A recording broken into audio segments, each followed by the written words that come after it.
प्यारे बच्चों, आपका दिन मंगलमय हो। अगर आप नए हैं तो इस चैनल को सब्सक्राइब कर लें। चैनल का नाम है VVBBC चैनल। आज हम शुरू करेंगे अभिव्यक्ति और माध्यम का पाठ नंबर 1। किताब में ये पाठ नंबर 3 है, लेकिन +2 के सिलेबस में ये पहला पाठ है जो आएगा अभिव्यक्ति माध्यम का। तो आज हम ये पढ़ेंगे विभिन्न माध्यमों के लिए लेखन। विभिन्न माध्यमों के लिए लेखन। इस पाठ में जो मुख्य बिंदु है वो है प्रमुख जनसंचार माध्यम, प्रिंट, टीवी, रेडियो और इंटरनेट। इनके बारे में पढ़ा जाएगा। जनसंचार के विभिन्न माध्यमों की खूबियां और खामियां। प्रिंट माध्यम, मुद्रित माध्यम में लेखन के लिए ध्यान रखने योग्य बातें।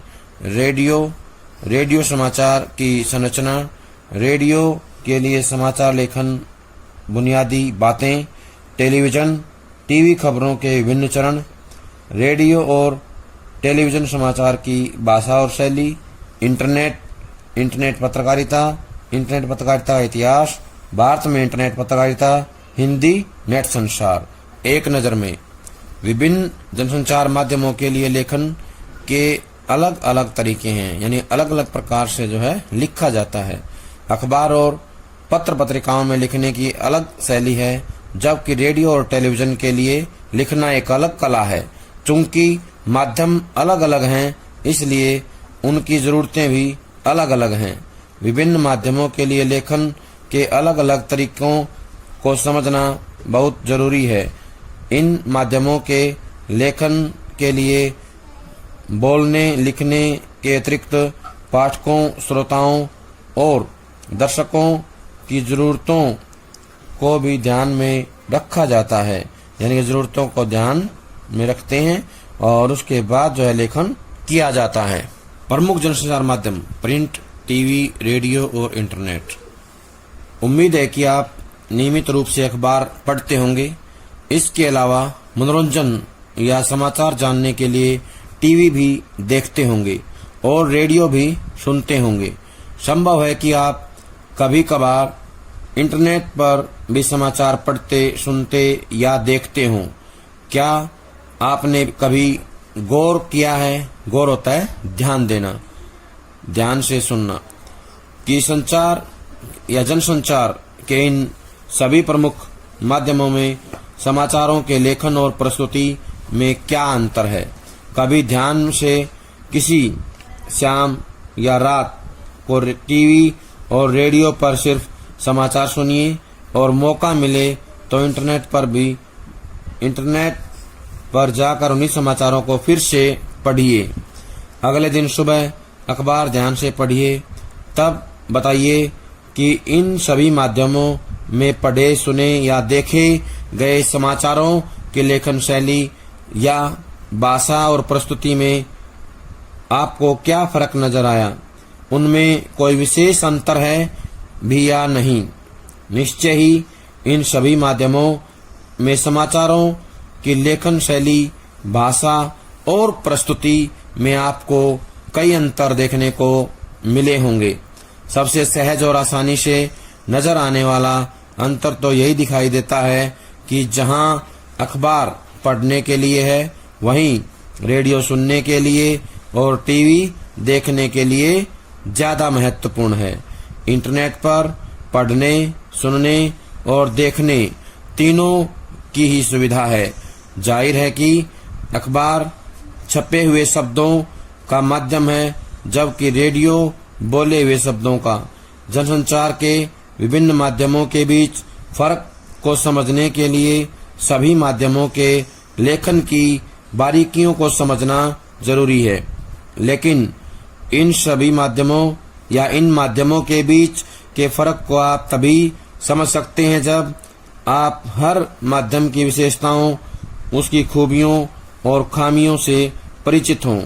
हर माध्यम की अपनी कुछ खूबियां और कुछ खामियां होती हैं। खूबियां होता है अच्छी बातें, खामियां होता है कमियां। खबर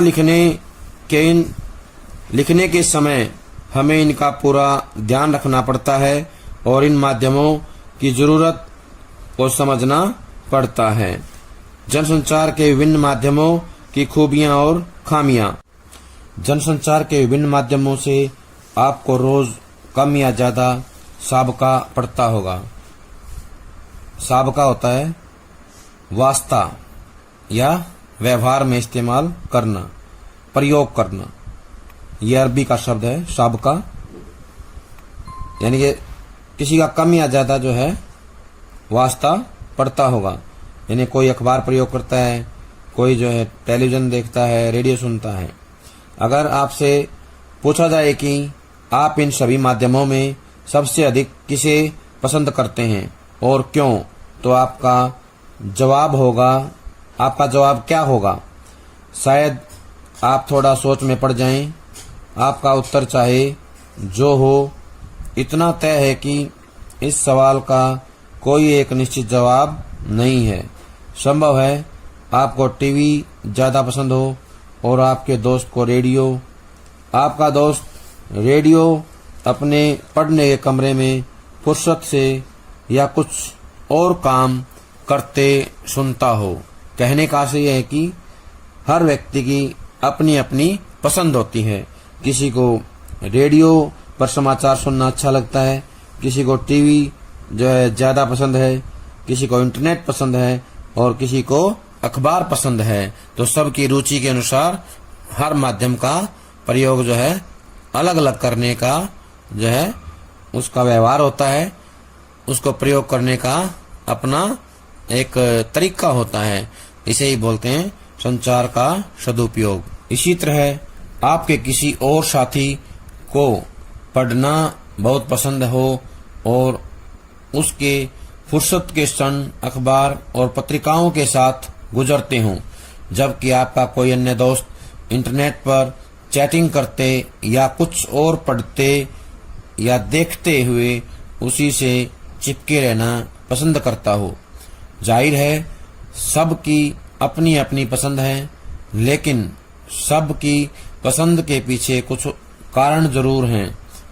आप या आपके अन्य दोस्त अलग अलग जनसंचार माध्यमों को इसलिए अधिक पसंद करते हैं क्योंकि उनकी विशेषताएं या खूबियां आपकी या आपके अन्य दोस्तों के मिजाज, रुचियों, जरूरतों और पहुंच के अनुकूल हैं।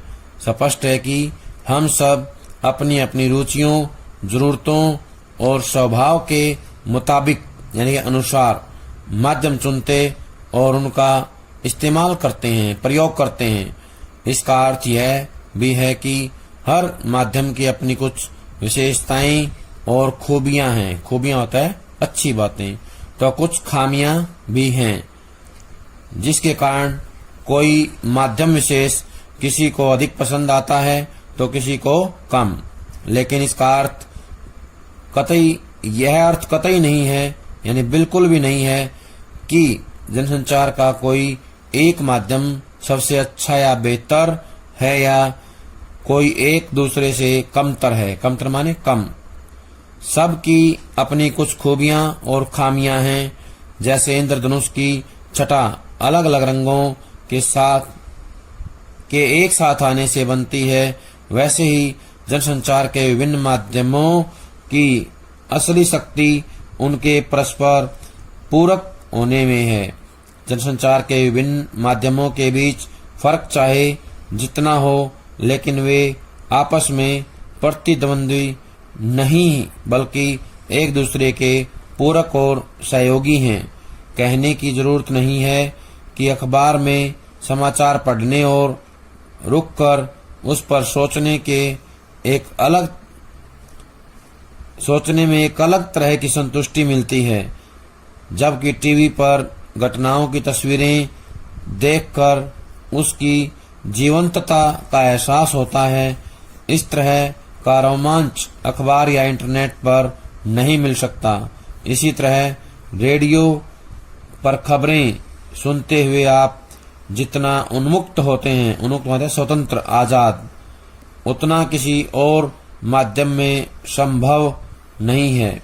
उधर इंटरनेट अंतरक्रियात्मक इंटरैक्टिविटी और सूचनाओं के विशाल भंडार का अद्भुत माध्यम है। बस एक बटन दबाइए और सूचनाओं के अथाह संसार में पहुंच जाइए। जिस भी विषय पर आप जानना चाहें, इंटरनेट के जरिए वहां पहुंच सकते हैं। ये सभी माध्यम हमारी अलग अलग जरूरतों को पूरा करते हैं और इन सभी की हमारे दैनिक जीवन में कुछ न कुछ उपयोगिता है। यही कारण है कि अलग अलग माध्यम होने के बावजूद इनमें से कोई समाप्त नहीं हुआ और इन सभी माध्यमों का लगातार विस्तार और विकास हो रहा है, यानी कि उनका और ज्यादा फैलाव हो रहा है। आइए अब इन सभी माध्यमों की अलग अलग खूबियों और खामियों को समझने की कोशिश करें। प्रिंट माध्यम। प्रिंट यानी मुद्रित माध्यम जनसंचार के आधुनिक माध्यमों में सबसे पुराना है। असल में आधुनिक युग की शुरुआत ही मुद्रण यानी छपाई के आविष्कार से हुई। हालांकि मुद्रण की शुरुआत चीन से हुई, लेकिन आज हम जिस छापेखाने को देखते हैं, इसके आविष्कारक का श्रेय या आविष्कार का जो श्रेय है जर्मनी के गुटेनबर्ग को जाता है। अब यहाँ पे प्रश्न कई बार आ चुके हैं। पहला तो यही आता है कि मुद्रण का संबंध किससे है, या मुद्रण की शुरुआत कहाँ से हुई? चीन से। कहाँ से हुई? इसका जो पुराना इतिहास है चीन से जुड़ा हुआ है। चीन से मुद्रण का आविष्कार हुआ था। और प्रश्न ये भी आ सकता है, प्रिंट माध्यम का क्या मतलब होता है? मुद्रित माध्यम। क्या होता है प्रिंट का मतलब? मुद्रित माध्यम, छपाई वाले माध्यम इनको कहा जाता है। अब आएगा जो आधुनिक छापाखाना है या आज जो छापाखाना देखते हैं उसका श्रेय किसको जाता है? गुटेनबर्ग को। किसको जाता है? गुटेनबर्ग को। ये कहाँ के थे? जर्मनी के। कहाँ के थे? जर्मनी के थे। छापाखाना यानी प्रेस के आविष्कार ने दुनिया की तस्वीर बदल दी।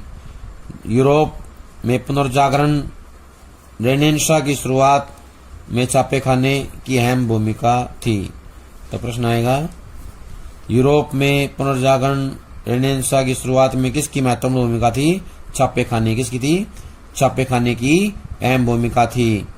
भारत में पहला छापाखाना सन 1556 में गोवा में खुला। तो यहाँ से प्रश्न आएगा, भारत में पहला छापाखाना कब खुला? तो बताएंगे गोवा में 1556 में। कब खुला? गोवा में 1556 में। अलग से पूछता है कहाँ खुला? तो बताएंगे गोवा में। कहाँ खुला? गोवा में। पूछा कब खुला? 1556 में। इसे मिशनरियों ने धर्म प्रचार की पुस्तकें छापने के लिए खोला। प्रश्न आएगा कि पहला छापाखाना या छापाखाना भारत में क्यों खोला गया? तो बताना है धर्म प्रचार के लिए। किसके लिए? धर्म प्रचार की पुस्तकें छापने के लिए। किसने खोला? मिशनरियों ने। किसने खोला? मिशनरियों ने। इसे मिशनरियों ने धर्म प्रचार की पुस्तकें छापने के लिए खोला था। तब से अब तक मुद्रण तकनीक में काफी बदलाव आया है और मुद्रित माध्यमों का व्यापक विस्तार हुआ है, यानी बहुत अधिक फैलाव हुआ है। मुद्रित माध्यमों के तहत अखबार, पत्रिकाएं, पुस्तकें आदि हैं। प्रश्न आएगा यहाँ पर, मुद्रित माध्यमों के नाम बताइए। तो बताना है अखबार, पत्रिकाएं, पाठ्य पुस्तकें और धार्मिक पुस्तकें, ये सब इसमें आता है। हमारे दैनिक जीवन में इनका कितना महत्व है यह दोहराने की जरूरत नहीं है, इसे बार बार बताने की आवश्यकता नहीं है। मुद्रित माध्यमों की सबसे बड़ी विशेषता या शक्ति यह है कि छपे हुए शब्दों में स्थायित्व होता है। आप आराम से और धीरे धीरे पढ़ सकते हैं। पढ़ते हुए उस समय पर सोच सकते हैं। अगर कोई बात समझ में नहीं आई तो उसे दोबारा या जितनी बार इच्छा करे उतनी बार पढ़ सकते हैं। यही नहीं, अगर आप अखबार या पत्रिका पढ़ रहे हो तो आप अपनी पसंद के अनुसार किसी भी पृष्ठ और उस पर प्रकाशित किसी भी समाचार या रिपोर्ट से पढ़ने की शुरुआत कर सकते हैं। ऐसी कोई बाध्यता नहीं है कि आप अखबार पहले पृष्ठ और पहली खबर से पढ़ना शुरू करें। साथ ही मुद्रित माध्यमों के स्थायित्व का एक लाभ यह भी है कि आप उन्हें लंबे समय तक सुरक्षित रख सकते हैं और उसे संदर्भ की तरह इस्तेमाल कर सकते हैं। मुद्रित माध्यमों की दूसरी बड़ी विशेषता यह है कि लिखित भाषा का विस्तार होता है। जाहिर है कि इसमें लिखित भाषा की सभी विशेषताएं शामिल हैं। लिखित और मौखिक, यानी कि लिखित होता है लिखाई यानी कि लिखे गए, मौखिक होता है बोलना। मौखिक भाषा में सबसे बड़ा अंतर यह है कि लिखित भाषा अनुशासन की मांग करती है। बोलने में एक स्वतः स्फूर्तता होती है, लेकिन लिखने में आपको भाषा, व्याकरण, वर्तनी और शब्दों के उपयुक्त इस्तेमाल का ध्यान रखना पड़ता है। स्वतः स्फूर्तता होता है अपने आप, एक प्रवाहमयता, एक जो है फ्लुएंसी होती है, अपने आप बन जाती है, तो उसे बोलते हैं स्वतः स्फूर्तता। अपने आप एक तेजी आ जाती है, वो बोलने में होती है। लेकिन लिखने में बहुत सारी ऐसी चीजें होती हैं जिनका हमें ध्यान रखना पड़ता है, जैसे भाषा, व्याकरण, वर्तनी और शब्दों का जो उपयुक्त इस्तेमाल करना, हमें जो इन सब चीजों का ध्यान रखना पड़ता है। और ये जो चित्र दिया गया है, इस चित्र में जो है लेखन से छपने तक की जो सारी प्रक्रिया दिखाई गई है। कैसे लिखा जाएगा, कैसे अखबार छपेगा, ये प्रिंटिंग प्रेस का जो है नमूना दिखाया गया है। यहाँ पर अखबारों के अलग अलग जो है कोलाज बनाए गए हैं। वर्तमान समाचार पत्रों का एक कोलाज है, जैसे जनसत्ता है, दैनिक जागरण है, हिंदुस्तान टाइम्स है, इसके बाद हमारा दैनिक भास्कर भी मिलेगा। तो ये अलग अलग प्रकार के अखबार हैं जो आजकल चल रहे हैं, तो उनके उदाहरण दिए हैं। अखबारों में कैसे जो है छापा जाता है, पहले पेज पे क्या आता है, ये सारी बातें दिखाई गई हैं। यही नहीं, अगर लिखे हुए को प्रकाशित होना है यानी काफी लोगों तक पहुंचना है, तो आपको एक प्रचलित भाषा में लिखना पड़ता है ताकि उसे अधिक से अधिक लोग समझ पाएं। प्रचलित होता है आम बोलचाल की भाषा में, जो लोगों की समझ में जल्दी से आ जाए। जो भाषा भाषी क्षेत्र है, जिस भाषा को समझता है, उसी भाषा में हमें लिखना पड़ता है। मुद्रित माध्यमों में तीसरी विशेषता यह है कि यह चिंतन, विचार और विश्लेषण का माध्यम है। इस माध्यम में आप गंभीर और गूढ़ बातें लिख सकते हैं, क्योंकि पाठक के पास न सिर्फ पढ़ने, समझने और सोचने का समय होता है, बल्कि उसकी योग्यता भी होती है। असल में मुद्रित माध्यमों का पाठक वही हो सकता है जो साक्षर हो। साक्षर होता है जो पढ़ा लिखा है, जिसको ज्ञान है, और जिसने औपचारिक या अनौपचारिक शिक्षा के जरिए एक विशेष स्तर की योग्यता भी हासिल की हो। लेकिन मुद्रित माध्यमों की यही कमजोरी या सीमा भी है। अब हमने पढ़ा था क्या क्या मुख्य विशेषताएं हैं, ये अच्छी बातें हैं, ये विशेषताएं हैं। अब कमियां आएंगी, कौन कौन सी कमजोरी या सीमा भी है। निरक्षरों के लिए मुद्रित माध्यम किसी काम के नहीं है। साथ ही मुद्रित माध्यमों के लिए लेखन करने वालों को अपने पाठकों के भाषा ज्ञान के साथ साथ उनके शैक्षिक ज्ञान और योग्यता का विशेष ध्यान रखना पड़ता है। इसके अलावा उन्हें पाठकों की रुचियों और जरूरतों का भी पूरा ध्यान रखना पड़ता है। मुद्रित माध्यमों की एक और सीमा यह है कि वे रेडियो, टीवी या इंटरनेट की तरह तुरंत घटी घटनाओं को संचालित नहीं कर सकते। ये एक निश्चित अवधि पर प्रकाशित होते हैं, जैसे अखबार 24 घंटे में एक बार या साप्ताहिक पत्रिका सप्ताह में एक बार प्रकाशित होती है। अखबार या पत्रिका में समाचारों या रिपोर्ट को प्रकाशन के लिए स्वीकार करने की एक निश्चित समय सीमा होती है, जिसे डेडलाइन कहते हैं। ये प्रश्न भी आ सकता है, डेडलाइन किसे कहते हैं, तो बताना है। किसी भी अखबार या पत्रिका में समाचारों या रिपोर्ट को प्रकाशन के लिए स्वीकार करने की एक निश्चित समय सीमा होती है, उसे क्या कहते हैं, डेडलाइन कहते हैं। कुछ अपवादों को छोड़कर समय सीमा समाप्त होने के बाद कोई सामग्री प्रकाशन के लिए स्वीकार नहीं की जाती। इसलिए मुद्रित माध्यमों के लेखकों और पत्रकारों को प्रकाशन की समय सीमा का पूरा ध्यान रखना पड़ता है। इसी तरह मुद्रित माध्यमों में लेखक को जगह यानी कि स्पेस का भी पूरा ध्यान रखना पड़ता है या रखना चाहिए। जैसे किसी अखबार या पत्रिका के संपादक ने अगर आपको 250 शब्दों में रिपोर्ट या फीचर लिखने को कहा है तो आपको उस शब्द सीमा का ध्यान रखना पड़ेगा। इसकी वजह यह है कि अखबार या पत्रिका में असीमित जगह नहीं होती, साथ ही उन्हें विभिन्न विषयों और मुद्दों पर सामग्री प्रकाशित करनी होती है। महत्व और जगह की उपलब्धता के अनुसार वे निश्चित करते हैं कि किसे कितनी जगह मिलेगी। मुद्रित माध्यम के लेखक या पत्रकार को इस बात का भी ध्यान रखना पड़ता है कि छपने से पहले आलेख में मौजूद सभी गलतियों और अशुद्धियों को दूर कर दिया जाए, क्योंकि एक बार प्रकाशन के बाद वह गलती या अशुद्धि वहीं चिपक जाएगी। उसे सुधारने के लिए अखबार या पत्रिका के अगले अंक का इंतजार करना पड़ेगा। यही कारण है कि अखबार या पत्रिका में यथासंभव कोशिश की जाती है कि कोई गलती या अशुद्धि न छप जाए।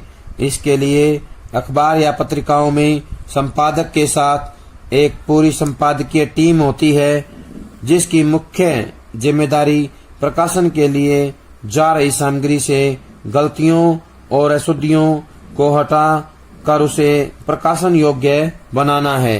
कहने का आशय है कि जो भी लेखन सामग्री है या जो भी प्रकाशन के लिए सामग्री आई है उसमें कोई अशुद्धि ना रहे, इसका विशेष ध्यान रखना पड़ता है और उसके लिए एक संपादकीय टीम भी होती है।